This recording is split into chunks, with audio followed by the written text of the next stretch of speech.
Hello বন্ধুরা, আসসালামু আলাইকুম। সবাই কেমন আছেন? আশা করি যে যেখানে আছেন অনেক ভালো আছেন।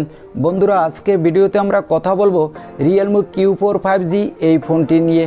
এই ফোনটির কিছু হাইলাইটেড বিষয় হচ্ছে, এই ফোনটিতে থাকতে যাচ্ছে মিডিয়াটেকের ডায়মেনসিটি 920G প্রসেসর, আরও থাকতে যাচ্ছে 120 হার্জের একটি ডিসপ্লে। আর আজকে ভিডিওতে আমরা আলোচনা করব এই ফোনটির ফুল ডিটেলস নিয়ে। এই ফোনটিতে কি কি স্পেসিফিকেশন থাকতে যাচ্ছে, এই ফোনটি প্রাইস বাংলাদেশ ও ইন্ডিয়ার মার্কেটে কত হতে পারে, এই ফোনটি কবে লঞ্চ হবে, এছাড়া জানাবো প্রাইস অনুযায়ী ফোনটা আপনার জন্য কতটা ভ্যালু ফর মানি প্রোভাইড করা হতে যাচ্ছে। তো আপনাকে বলবো সম্পূর্ণ ভিডিওটি আমাদের সাথে শুরু থেকে শেষ পর্যন্ত দেখার জন্য। আর মূল ভিডিওতে যাওয়ার আগে দেখে নিন তো আমাদের চ্যানেলটি সাবস্ক্রাইব করা আছে কিনা। যদি না থাকে তাহলে অবশ্যই চ্যানেলটি সাবস্ক্রাইব করে পাশে থাকা বেল আইকনটি প্রেস করে রাখবেন। সো চলুন তাহলে শুরু করা যাক আজকের ভিডিও। প্রথমেই আমরা আলোচনা করব এই ফোনটির ডিজাইন ও বিল্ড কোয়ালিটি নিয়ে। এই ফোনটিতে বাজেট সেগমেন্টে খুবই দুর্দান্ত একটা স্টাইলিশ ডিজাইন দিয়ে নিয়ে আসতে যাচ্ছে রিয়েলমি। ব্যাক সাইডে ফোনটিতে দেওয়া হবে কোয়াড ক্যামেরা সেটআপ, সামনে থাকবে সিঙ্গেল পাঞ্চল কাটিং ডিসপ্লে, সিকিউরিটির জন্য থাকতে যাচ্ছে সাইড মাউন্টেন ফিঙ্গারপ্রিন্ট সেন্সর এবং মার্কেটে ফোনটি পাওয়া যাবে তিনটি কালারে। দেওয়া হবে ইউএসবি টাইপ সি পোর্ট এবং 3.5 মিলিমিটারের অডিও জ্যাক। তো ফোনটার ডিজাইন ও বিল্ড কোয়ালিটি আমার কাছে মনে হয়েছে ভালোই হবে। এবার আমরা আলোচনা করব এই ফোনটির ডিসপ্লে সেকশন নিয়ে। এখানে ব্যবহার করা হবে 6.8 ইঞ্চি মাপের একটি 120 হার্জের IPS LCD প্যানেল। আর ডিসপ্লেতে দেওয়া হবে গরিলা গ্লাস 5-এর প্রোটেকশন এবং এই ফোনটির ডিসপ্লে ব্রাইটনেসও ভালোই দেওয়া হবে। তো ডিসপ্লেটা দেখতে আমাদের চোখে যেমন ভালো লাগবে, সানলাইটও তেমনি ভালোই পারফরমেন্স পাওয়া যাবে বলে আশা করা হচ্ছে।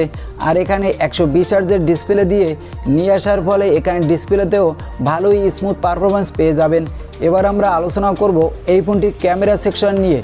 ব্যাক সাইডে এখানে থাকতে যাচ্ছে 64 মেগাপিক্সেলের প্রাইমারি ক্যামেরা, থাকতে যাচ্ছে 8 মেগাপিক্সেলের একটি আলট্রা ওয়াইড অ্যাঙ্গেল লেন্স, দেওয়া হবে 5 মেগাপিক্সেলের ম্যাক্রো আর 5 মেগাপিক্সেলের একটি ডেপথ সেন্সর, সামনে থাকবে 16 মেগাপিক্সেলের সেলফি ক্যামেরা। ব্যাক সাইডে ক্যামেরা দিয়ে আপনি ফুল HD+ রেজুলেশনে ভিডিও রেকর্ড করতে পারবেন এবং সামনে ক্যামেরা দিয়ে HD+ রেজুলেশনে ভিডিও রেকর্ড করার সাপোর্ট পেয়ে যাবেন।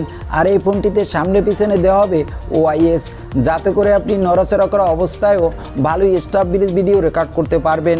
এছাড়া এখানে দেওয়া হবে সুপার নাইট স্কোপ মোড, পেয়ে যাবেন super slow motion video record করার সাপোর্ট এবং সুপার ম্যাক্রোশট মোড। তো ফোনটার ক্যামেরা কোয়ালিটিও আমার কাছে মনে হয়েছে ভালোই হবে। এবার আমরা আলোচনা করব এই ফোনটির প্রসেসর সেকশন নিয়ে। এখানে ব্যবহার করা হতে যাচ্ছে মিডিয়াটেকের ডায়মেনসিটি 920 প্রসেসর, যেটা হলো মিডিয়াটেকের নতুন একটি মিড রেঞ্জে খুবই ভালো 5G প্রসেসর। এখানে আপনি PUBG, free fire, call of duty, স্মল 9-এর পাশাপাশি সব ধরনের বড় বড় অ্যাপসগুলো ভালোই স্মুথ প্লে করতে পারবেন। আর ফোনটিতে আউট অফ দ্য বক্স থাকতে যাচ্ছে Android 11 এবং দেওয়া হবে Realme UI, থাকতে যাচ্ছে ডুয়েল সিম কার্ড স্লট এবং এক্সট্রা মেমোরি কার্ড স্লট, যার ফলে আপনি আপনার ইচ্ছে মতো ফোনের স্টোরেজটাও বাড়িয়ে নিতে পারবেন। আর এই ফোনটিতে ব্যবহার করা হবে 5000 mAh-এর ব্যাটারি এবং বক্সে প্রোভাইড করা হবে 33 ওয়াটের একটা ফাস্ট চার্জার। এবার আমরা আলোচনা করব এই ফোনটির প্রাইস কত হতে পারে এই নিয়ে।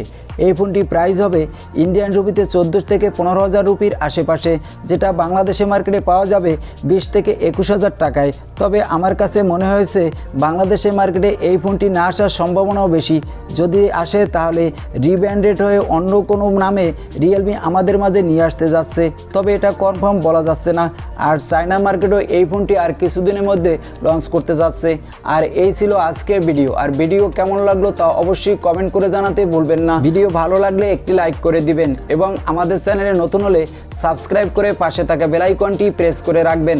আজকের মতো আল্লাহ হাফেজ।